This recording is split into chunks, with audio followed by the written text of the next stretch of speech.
শ্রীক্ষেত্র কহে নারী প্রিয়ম্বনা, শ্রীক্ষেত্র কহে নারী উচ্চস্পদা, শ্রীক্ষেত্র কহে নারী মোহনীয়, শ্রীক্ষেত্র কহে নারী বন্দনীয়।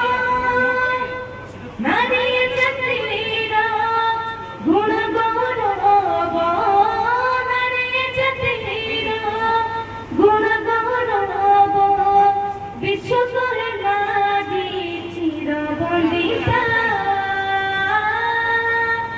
নারী শক্তি মহিমা, নারী ত্রুটি মহিমা, নারী শক্তি মহিমা, নারী ত্রুটি মহিমা।